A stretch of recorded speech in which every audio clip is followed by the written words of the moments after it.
Hi, everybody. This is the Post Movie Podcast. I'm Steve Head. I'm John Black. And it's time to talk about home video releases. DVDs, Blu-rays, VHS cassettes, Betamax. Laserdiscs. Or actually, growing up, I had the RCA 8mm? discs. With the 8mm films you could buy and play at home. Oh, yeah. Yeah, I had Beneath the Planet of the Apes. I had Incredible Shrinking Man. Star Wars. Of course, I had Star Wars. But there was only clips. Right. They rarely gave you the whole movie. And I think one of the whole movies I had was Hitchcock's 39 Steps. See, that's what I had. Incredible Robin Shrinking Hood, Man. Disney's Robin Hood. When they, have you seen the Incredible Shrinking Man? No. There's who's in that? I don't know. It doesn't matter. No one you care about. Shrinking Man. Wasn't it like who's that? Oh God, what's it? Danny Kaye. No. Danny Kaye. No. But anyway, there's a mysterious fog. He shrinks, and he's attacked by a spider. Yeah. And he has God, I've seen those photos. The spiders. He's got the. He has a pin. The needle. Yeah, the needle. And as a kid, we had the tape. So when he stabs the spider's like on top of him. He stabs it, and Guck runs down the needle into his hand. And we would reverse that and laugh and laugh and laugh. We would just make the goop go up and down the needle. Yeah. I used to show them on the wall in my bedroom. Yeah. Just on the I had an 8mm projector, and I just showed movies on the wall in my bedroom. I thought it was the coolest damn thing. I used to have my family come in just to watch clips from Star Wars. God. And watching them over and over again, yeah. You'd get very used to the way certain scenes are edited. Even then, you were aware of the editing? I'm not aware of it now. I think it contributed to a certain cinephilia, where you're actually holding the film. Is that making love to a dead movie, cinephilia? You're holding the film. Yeah. You're threading it through the projector, and you're watching it. In your bedroom. And then in my bedroom. And then around 1980, when they first came out with the Betamax, and I'll just say really quickly, I wanted a Betamax so badly. I had worked out this arrangement with my dad, because he wanted to have one too, but he didn't want to just, I had to earn it. So this was a lot of mowing lawns, and a Betamax back then was $800 to $1,000. Yikes. So I put it on layaway, and I started paying into it on layaway. And my dad eventually, he knew that this was going to take forever for me. He eventually covered the rest of it, but I had to work it off. Right. But I will never forget the first time I put a cassette into a Betamax. What was the movie? Well, the movies weren't available yet. Oh, you could tape off the TV? This was just for recording, right. And it was, I recorded like a 1-minute segment of Dallas with Charlene Tilton on it. And I played it back, and I thought it was in your bedroom. And I thought, no, this was downstairs in the living room. I thought it was the most amazing thing. I was able to hook the aerial into the machine into the TV, and you could press record, and you could play a fucking TV show back. I thought it was incredible. You might even have to explain to listeners what an aerial is. Yeah. Do you have rabbit ears on top? Yeah, But this was even before they made movies available. Yeah. And I remember when the store downtown actually started making. They didn't make them available for rent. You could purchase them. Right. And some of the first that came out were like Star Wars hadn't, of course, come out. Right. But I did get a bootleg copy of the. Well, that's the thing. They were suddenly. But I purchased the first movie I ever bought was Spielberg's 1941. It cost me $63. What? To buy that? That's what they cost when they came out. Jesus. Yeah. Now you can get that for like $3. I know. Back in the day. Betamax cassette of 1941. Anyway. Yes. Moving on. Bringing it into the present. John, what do you got? Well, I have The Girls Next Door, the complete series. You got that? I got that. Boy, am I loving it. That's 16 friggin' discs or something, isn't it? Yeah. It's something like that. Is that the Hugh Hefner thing? You bet it is. Oh, did you beg for that disc? Pretty much. I'm not proud. It's 17 disc. I watched the show when it first came out, and of course, you're like, at least I remember when it first came out, I was like, okay, they got to get naked, right? There's they're in the Playboy Mansion. There's got to be nudity. But it was all airbrushed because it was on E. And then, so there's 17 discs. There's 6 seasons of this thing. Wow. And the girls quickly become the least interesting thing about this series. I don't care about What's Kendra. the most interesting thing about it? The lifestyle Hefner lives. Yeah. It's all in the mansion. I mean, Hefner's How old is he now? Is he like 82? He's got to be in his 80s, yeah. He's a freak. Yeah. I mean, he goes to restaurants with these chicks, but brings his own food and instructions on how to cook it for him. I have a different impression as to, what he did to, like, establish his empire. And at the time, like, I could be totally wrong about this. I mean, I'm not, like, I don't really know the history of Playboy. Mm-hmm. My impression of Playboy is I grew up in Chicago. Right. And there was the Playboy Tower. You'd go downtown, you'd see the giant building with the word Playboy across it, right next to the John Hancock Tower. And obviously you think like, wow, Hugh Hefner and all this amazing stuff. It's established. And again, I don't know Playboy history, but issue number 1 of Playboy, wasn't it just exposing Marilyn Monroe? He had come into some naked photos that she had taken. Was that something the first? like that? That was issue number 1 of Playboy. Was a Marilyn Monroe issue, and I could The be wrong, calendar but it was shot. like, so today it's like it's kind of like, wow, pretty disreputable. What? No way. It's Playboy. No. I still subscribe.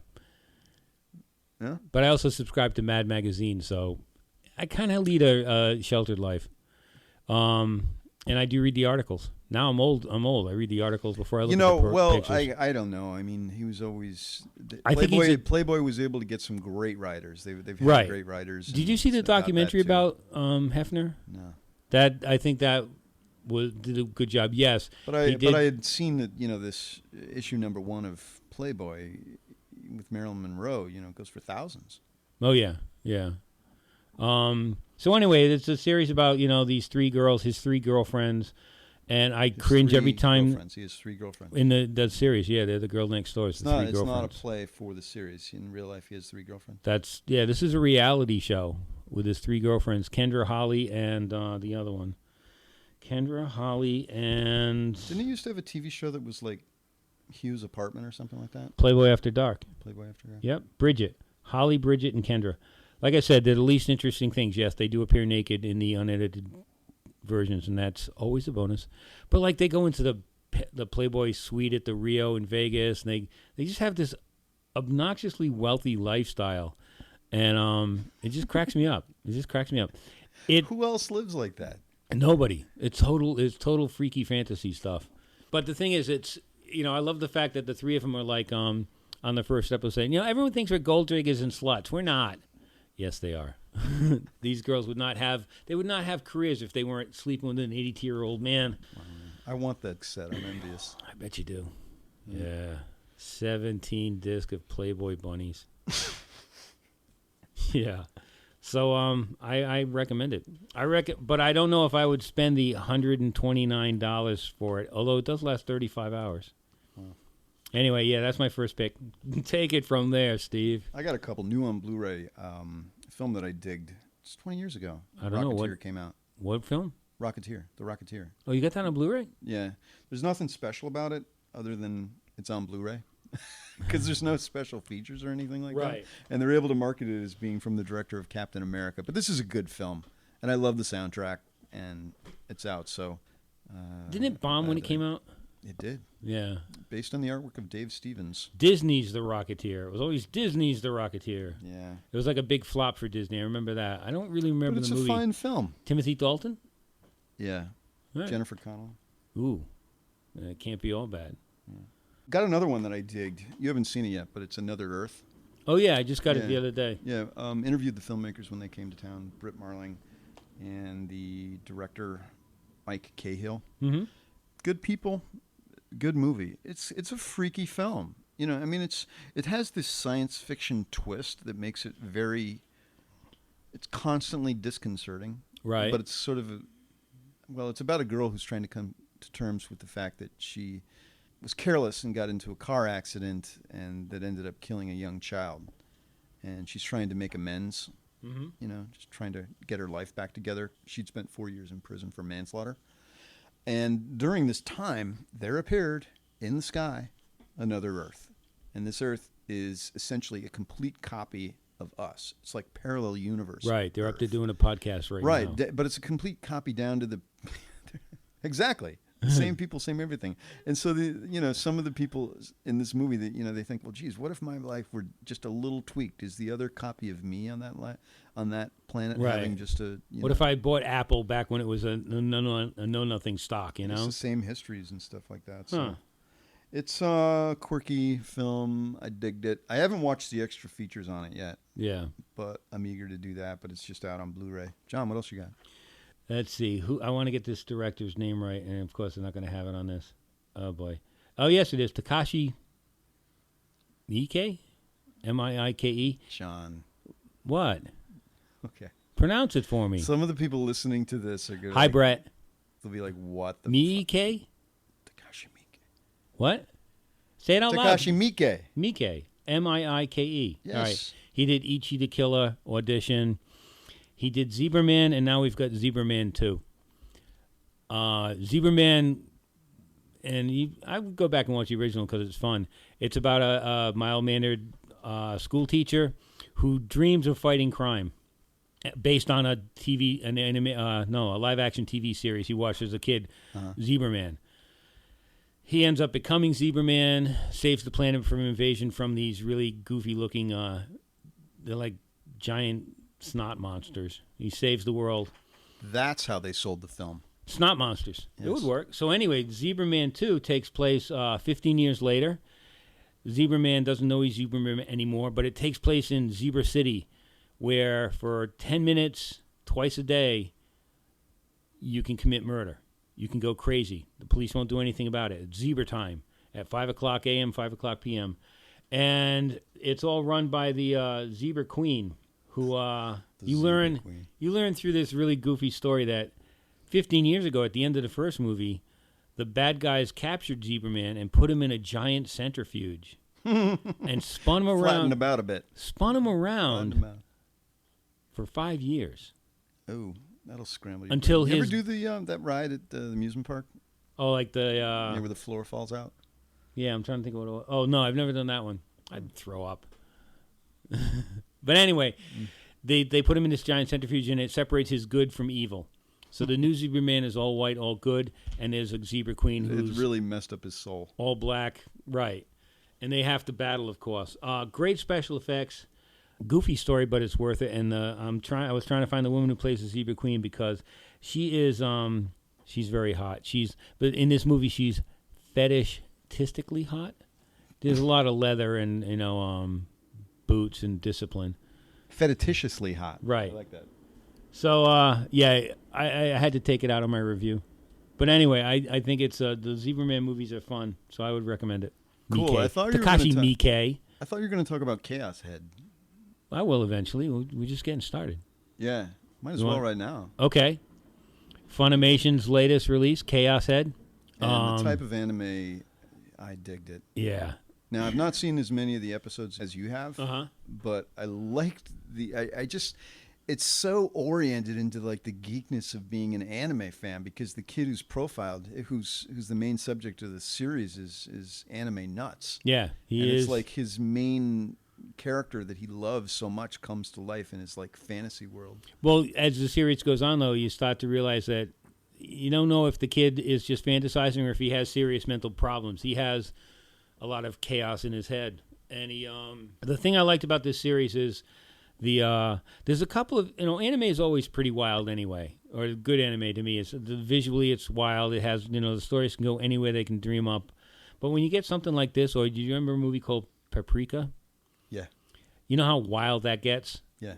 This series goes because you're never sure what's reality and what's not. He starts seeing girls walking around carrying giant swords, and they're D-swords, and they're some manifestation of their inner angst or whatever. They pull them out of another dimension, and they have to fight bad guys. There's a lot of swordplay. There's a lot of really wild, imaginative art. Well, he sort of accidentally witnesses a murder, right? That he's getting inadvertently drawn into. Well, there's a there's a series of murders, the new murders, new generation of killers.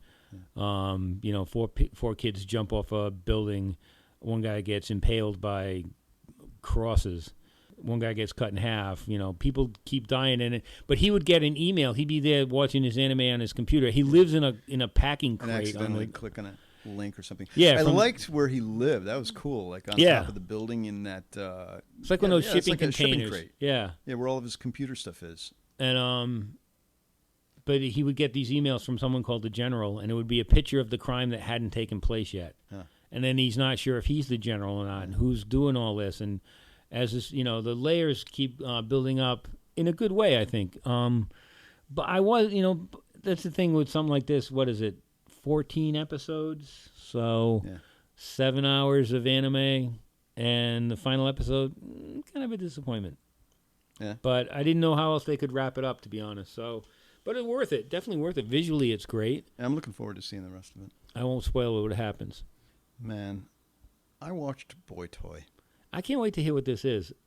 Tell me it's not porn. Well, it's kind of like this. The thing, it's not porn. It's pornish. It's pornish. It has Yeah. nudity, but it's like a soft version of Hung. Did you ever see that? The HBO series No. with Thomas Jane. Nope. This is about a freeloader who gets to the point where he realizes he's got to make some money. So instead of being a model, he decides to, or the idea occurs to him that he should employ himself as a male escort. A gigolo? Yeah, and it turns out that the women usually want more from him than he's willing to give, and he actually ends up like developing a real relationship with this yoga instructor. It's like he gets this life where everyone thinks he's a gigolo, but he's not, and all he wants to do is have a real relationship with this yoga instructor. But it Right. turns out the woman who's like the center of his business, the lady who knows everyone that she's setting him up with. Mm-hmm. By the way, it's Morgan Fairchild. Really? Yes. How's she look? All right. I figure Yeah. she's got to be like in She's her like in her 60s. 80s. Oh. So, She must be in her 60s. yeah. She's looking all right, I guess. Well, anyway, she's kind of the stumbling block here because now that he's making all the money that he wants to make, he just wants to have a relationship with this girl who's the yoga instructor. As it so happens, the yoga instructor's mom is Morgan Fairchild. So I would never suspect that. I don't think the story's anything. It literally what it looks like is a bunch of friends in L.A. got together and made a movie, and they made a semi-quality film. Yeah. They filmed it on a red camera. They Okay. advertised that at the end, so I guess it looks quality. I mean, Morgan Fairchild's in it. Chris Farley's brother is in it. He plays a ad executive at some sort of parody of Variety. Does he look like Chris Farley? He does. He That's does. spooky. And in this movie, he has a speaking impediment, so he stutters, and he's very angry. So he has a combination of all this pent up anger and the fact that he can't express it. So it's. Do you remember? Back I think it was in the 80s. Loverboy with Patrick Dempsey. Yeah. He was like the pizza delivery guy that was delivering This all the seems pizza. kind of like It that. feels, in a yeah, way. it sounds like it, but My maybe fa- more adult, more grown up. But It's a very L.A. world film. yeah, Not in just like what you're watching, but just in the whole. It seems like everybody who is involved with this film is like very California, very L.A. filmmaking world, and they've all done films like in the making of segment on the disc. They talk Right. about movies that they've made. I don't know any of them because they're all like insular, like L.A. stuff, I guess. Right. My favorite part of this movie is the character named Mouse, played by Vivian Bang. Bang. Bang. Where would I know her from? She's just. What adult films I has don't she know. been in? I liked her a lot. I just got a kick out of her character. She plays this sex addict who is an assistant to Jake. Jake's the main guy in the film, played by John White. Mm-hmm. And it's just goofy. It's not a great film. Yeah. There's actually some really genuinely funny moments in the film. But what's bad about it is that some of the characters in the movie are so overdone. It's one of those intended to be funny, but just doesn't work. Right. There's a lot of stuff in the movie that just does not work. Cool. But I don't know. It's amusing. You watched it. But look for Vivian Bang. I'm gonna IMDb her when I get home. Be a big Bang fan. Okay, Hot in Cleveland. You ever watch it? Hot in Cleveland? Yeah. It's on. I've never heard of it. It's on TV Land. It's a series. It stars Betty White, Valerie Bertinelli. This is old. No, it's on now. This Hot is in season Cleveland. 2. Do you remember the TV show Hot L Baltimore? Yeah. Is anything similar? No. Right. No. This is Valerie Bertinelli from One Day at a Time, Jane Leavies from Frasier, Wendy Malick from Just Shoot Me. They're all like in the first season. They're all L.A. chicks having boy problems. They decide to take a flight to Paris to get away from it all. LA chicks having boy problems. The plane breaks down and lands in Cleveland. And so these 3 hot LA chicks end up in Cleveland where, men are real. They like them for who they are, So it's like this fantasy world. And so they rent an apartment. The LA fantasy world of Cleveland. Yeah. And so they rent an apartment from Betty White, who's this like old, I don't know how to describe it. Anyway, it sounds like something you wouldn't want to watch. It sounds like it'd be some kind of chick flick film TV show. They're really funny together. Really funny. Betty White is really funny, but the 3 girls, and who doesn't like Valerie Bertinelli? How's she looking? You're Great. asking me about Morgan Fairchild. They all look great, but Valerie Bertinelli, she grewed up nice. She's nice. She's still married to Eddie Van Halen? Like, that makes a difference at all. So. I don't know why I asked that fucking question. Because you're the only important thing is, how does she look? Great. And it's good sitcom comedy. It's never predictable. They have some crazy guest stars from Huey Lewis to Carl Reiner.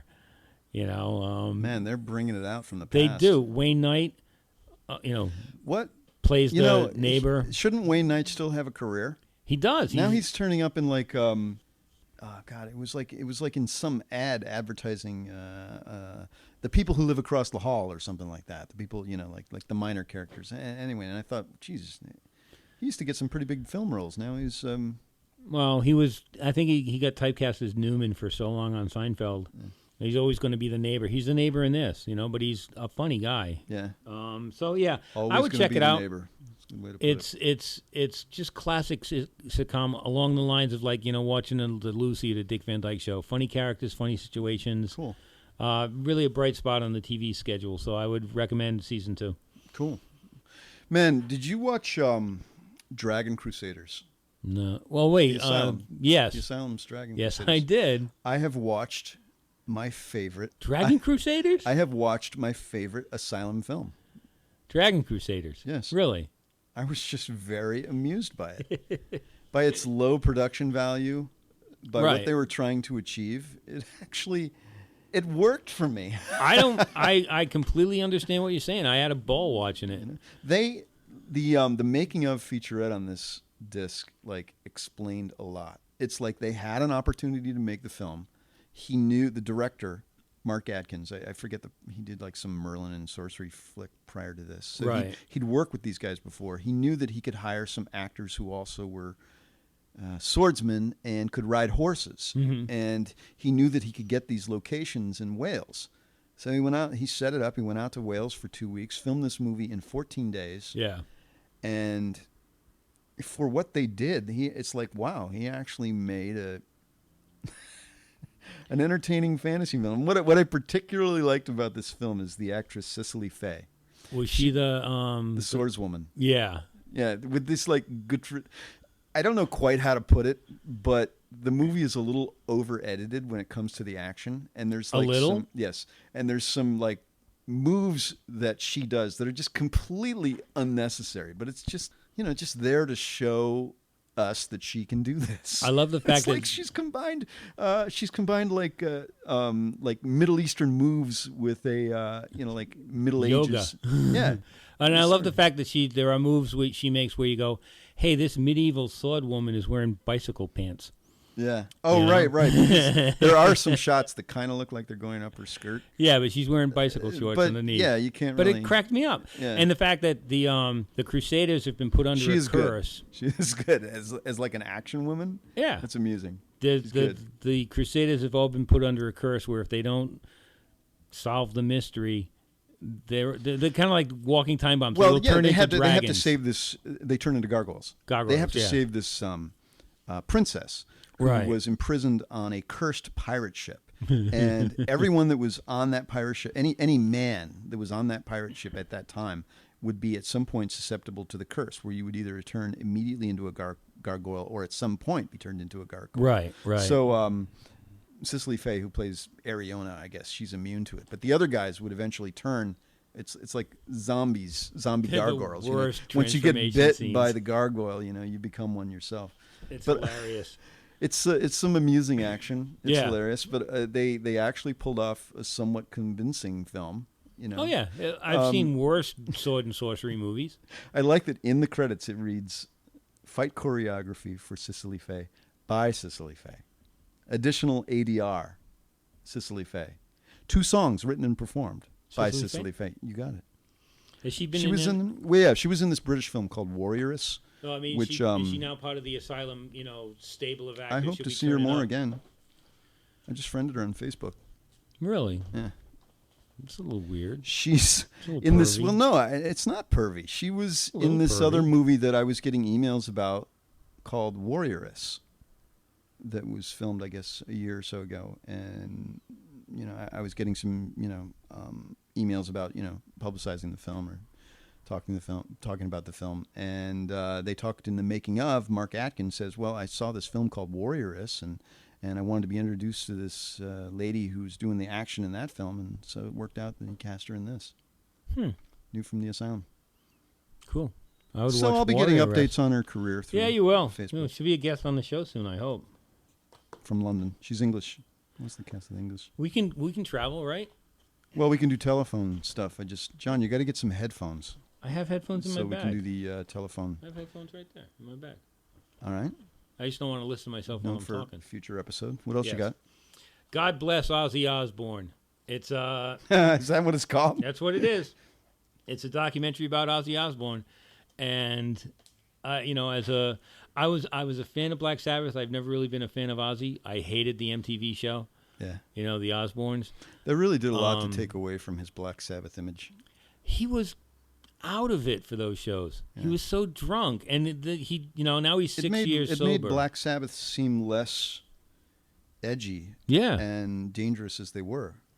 He but this is it's definitely a no holds barred documentary that follows him from his youth in wherever the 4 of them grew up, All the way up to the ATV accident. right up to present day.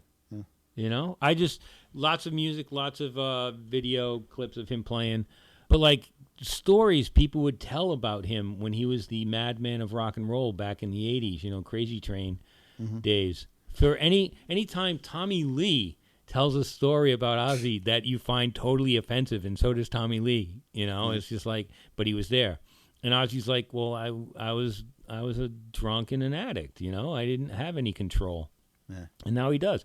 They interview his wife, who I've never really found appealing, but she shows pictures of like where she, bruises where he beat her when he was a drunk and in a stupor, and his kids talk about, Dad always being drunk, and now he's 6 years sober. So he's got perspective, and he looks so much Saved him, better man. now. She helped get him back together. Yeah. Marketed him, She sold him. Yeah, she did. She saved him. What's her name? Mrs. Osborne. What is her name? Mrs. Osborne.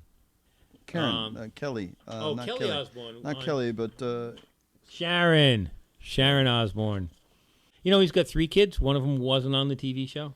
yeah, that's mysterious. What was it, like an older daughter? Yeah, and she's pretty blunt about why she wasn't on the TV Why? show. Because it was a drunk father, and her brother was Jack was using then, Kelly was using. They were all drunks, and she wanted nothing to do with it. And they were using the show? Oh yeah, they were using while that show was being filmed. Ozzy was so out of it. Kelly's like, I was like, they're using the show to promote themselves? no. But I didn't know They were using drugs and alcohol during the show, and the oldest daughter wanted nothing to do with that. And he has kids. Did they from refer to it? I didn't watch that much of the show. Did they refer to her during it at all? No, not that I ever remember. He has kids from a first marriage he had when he was with Sabbath in the early days. And they talked to those kids about Dad. Wow. It's really an eye-opening thing. Again, I didn't know much about him except what you read in the papers, and that's only half the story. So I really got a kick out of this. Go to Ozzy.com. Yes. Find out more. So what else you got? Well, what I saw for the first time, had never seen this before, was Heavenly Creatures, Peter Jackson's flick. Really? Yeah, I was really impressed with it. I mean, it kind of had some indications as to what we're going to see in the coming years with Lord of the Rings. And I guess it was sort of an early film for, Kate Winslet. Well, it was Kate Winslet's first film, but for Weta. What? For Weta. what? Weta, John Weta. King Kong. You know King Kong. You should know what Weta is. It's the New Zealand special effects company that Kong's real. Weta. The guys that developed Gollum. Ah. Yeah, they did the girls in this movie create these like Play-Doh characters that come to life. Anyway, it's about a relationship between these two girls in the 50s that becomes really insular and possessive and strange. Yeah. And it's a creepy film. it is. I digged it. I was really impressed. You like the creep. Yeah, and another series that I haven't seen before that I just started watching this week is the Blue, White, and Red films from Krzysztof Kieślowski from the early 90s. I just started watching the first one, Blue, with Juliette Binoche, and so I'm only halfway through it, but I just wanted to say that it's out there. Criterion has released a 3-disc set of the films with a whole lot of extra features and stuff, so I will hopefully be able to get to watching the rest of it this week and talk about it later, but it's out there. Cool. It's looking really good. I got one more. Some Girls Live in Texas, 1978. The Rolling Stones tour, 78. They just put out Some Girls. It's a stripped-down version of the Stones. There's no big staging. There's no big balloon animals or giant penises or anything. It's just the band on stage. No fireworks? No fireworks. Nobody getting stabbed in the audience? Nope. No Hell's Nope. Angels? It's just the band and the music and some really ridiculous 1978 outfits on Mick. But No otherwise, Martin Scorsese? nope. This is just a raw concert footage of them playing. And they play like 7 of the songs from Some Girls. This was early in the tour. Yeah. But the thing, so the music, it was a great time for them musically. They look great. They sound great. On the documentary or the extras, see, this time I did look at the extras. There's a present-day image with Mick, 2010 interview with Mick or 2011, and he makes fun of the way he was dressed back then. But he talks about, how the band, it was important for them to do these shows, no nonsense, just the band. Well, John, I want to say on the music discs, the difference between the feature and the extras is kind of blurred. In a way, they're sort of the same because it's like they're all documentaries and music things, and anyway, so it makes it easier for you to see the baby steps, Steve. And it's not. I like some extras. I just don't like voice. What do they call it? Voice commentaries. Yeah, I think those are ridiculous. What's the disc called again? Some Girls Live in Texas, 1978. But there's also on the extras. There's also when they appeared on Saturday Night Live. This 1978, and Mick does a sketch with Dan Aykroyd. That was a good Stones era. Those couple of years. It was, and they all looked pretty healthy, and they just rocked the place. So it was fun to see them. I would recommend it for fans, and yeah, cool. Last couple of things. As a note, just wanted to note, as an exercise in integrity, I did watch Beauty and the Beast: The Enchanted Christmas. Was it Belle's Enchanted Christmas? Enchanted Christmas.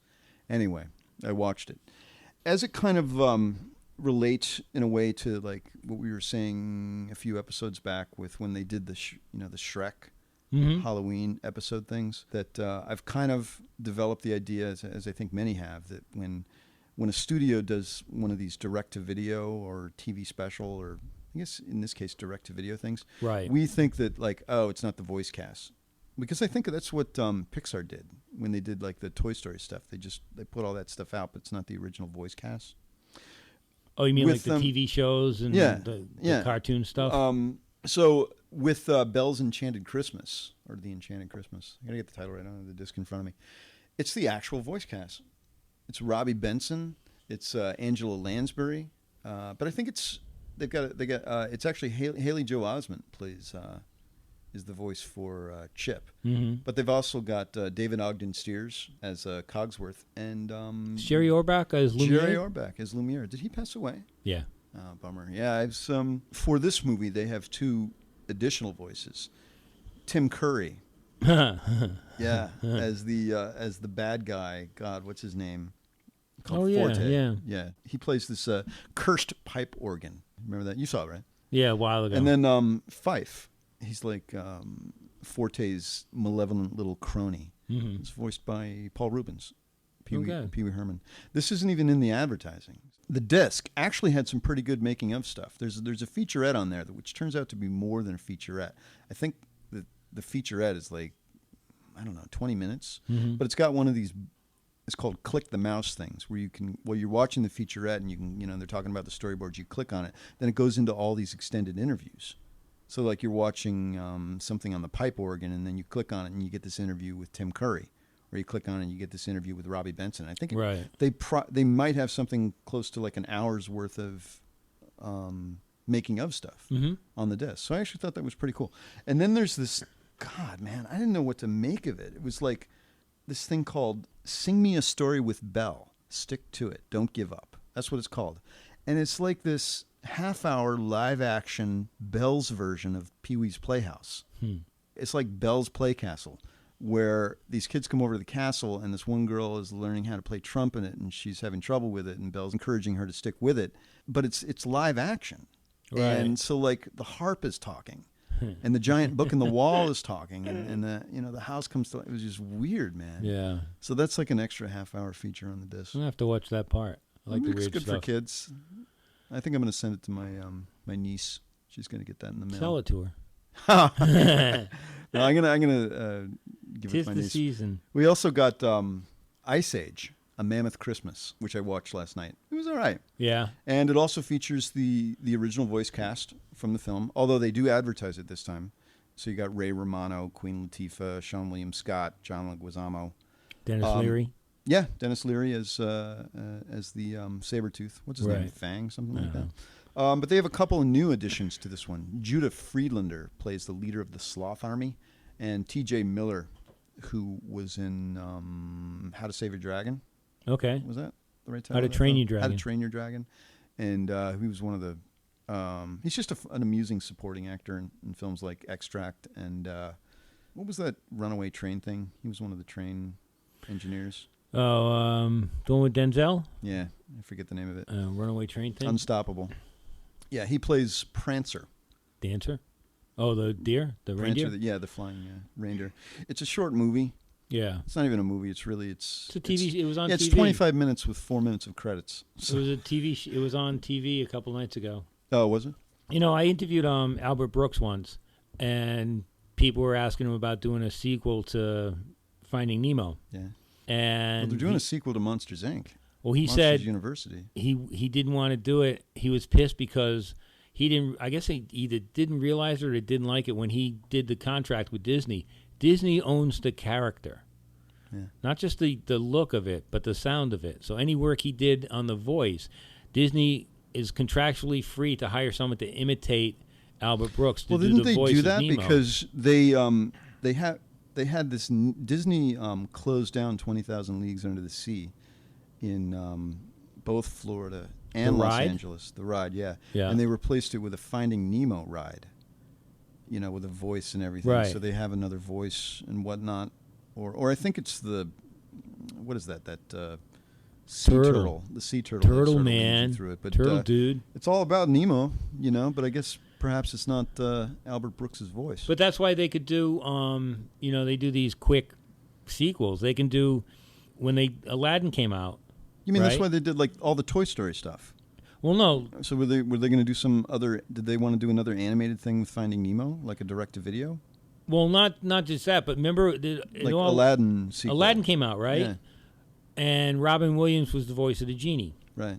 They wanted to put out Jafar's. Yeah. How can you do that without Robin Williams? Right. But they So wouldn't. distinctive. Either Williams didn't want to do it, they didn't want to pay him, whatever. So they put it out with Dan Castellaneta, voice of Homer Simpson, I think perhaps as what the they've voice done, of the genie. Yeah. Well, they've obviously changed the contracts on these things. So I think when the actors do the series, they may be contractually obligated to do the some of the other stuff, which actually benefits them in a way. Because I think Williams sued Disney because so much of that performance was him.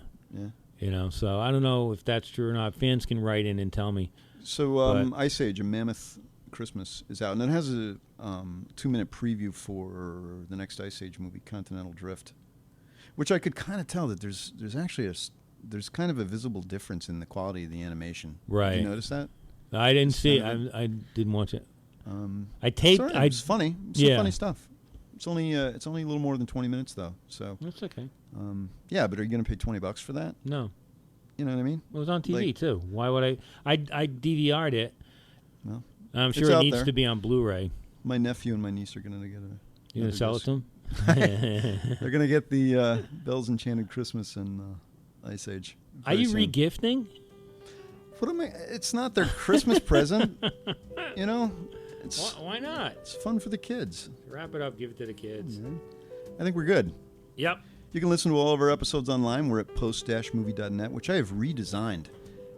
And if just putting a new shell over the WordPress page is a redesign, that is what I've done. All right. And I think it looks better and more vibrant and It's a nicer shell. colorful and some more updates. And I hope people like it. I'll be changing it again. But I'm still learning all this web stuff. I try very hard, and I learn it, and I try to implement it. So I hope it looks good, and I hope people find the website fun. So check it out, post-movie.net. We're also on Facebook, which John will be soon.